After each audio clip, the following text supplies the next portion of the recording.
Bonjour à tous, c'est Tuto Masketters et aujourd'hui je vais vous montrer comment craquer l'iPod Touch 3ème génération en 4.3.3 craqué, donc pas craqué mais en 8J2. Donc vous pouvez craquer aussi l'iPhone 3GS, l'iPhone 4G, l'iPod Touch 3ème génération, l'iPod Touch 4ème génération et l'iPad 1G. Donc vous voyez je suis en 4.3.3 8J2. Donc pour cela vous allez dans les réglages, général, information. Donc il vous faut avoir fait la mise à jour. Donc moi je l'ai fait avec iTunes. Donc je suis en 4.3.3 officiel.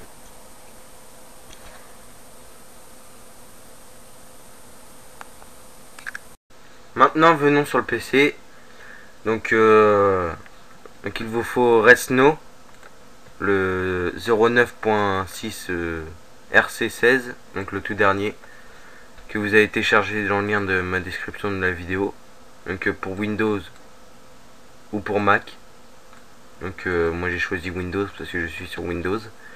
Donc ça va obtenir un fichier WinRAR que ensuite vous allez extraire sur votre bureau.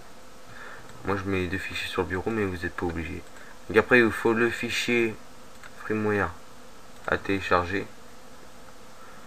Donc je le rappelle encore une fois, ça marche pour les iPhone 4, les iPhone 3GS, les iPod Touch 4G, les iPod Touch 3G et l'iPad 1G. Voilà. Donc maintenant vous allez aller sur ce site là, IPA iPhone machin. Donc, vous allez télécharger le firmware pour votre i-Device.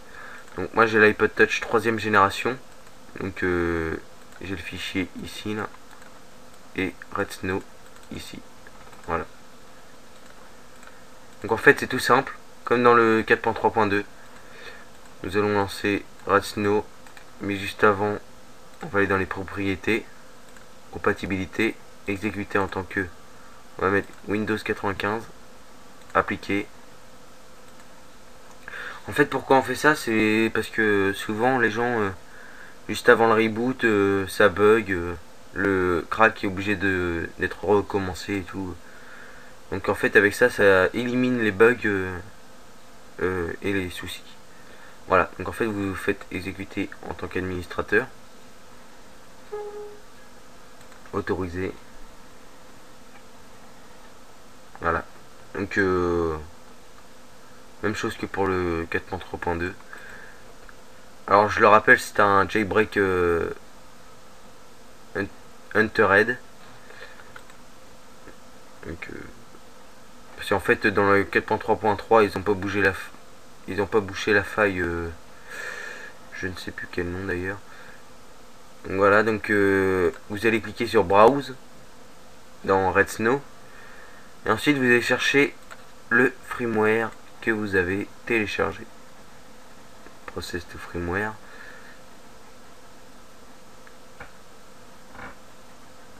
Voilà. Donc une fois que c'est marqué IPSW successfully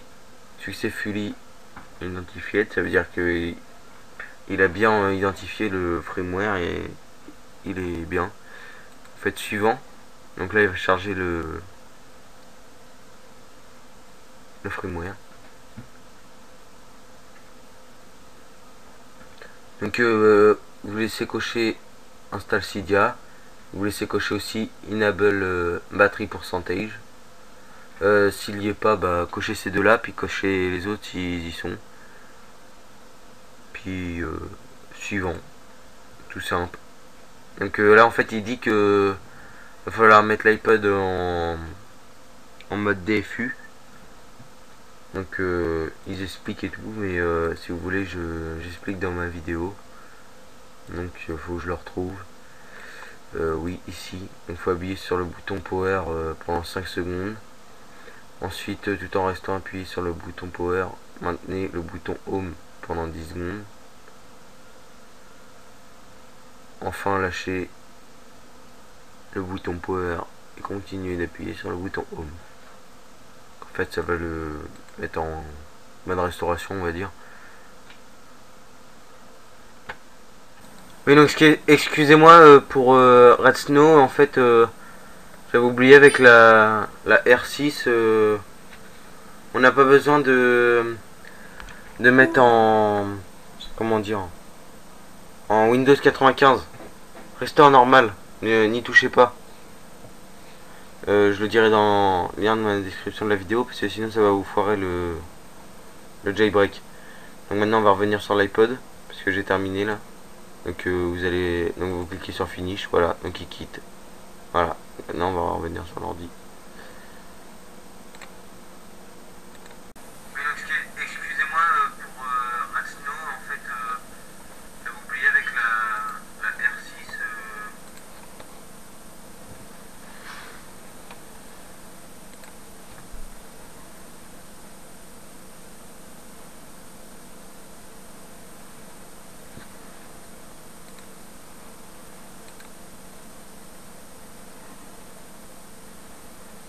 Voilà, donc le processus se fait correctement.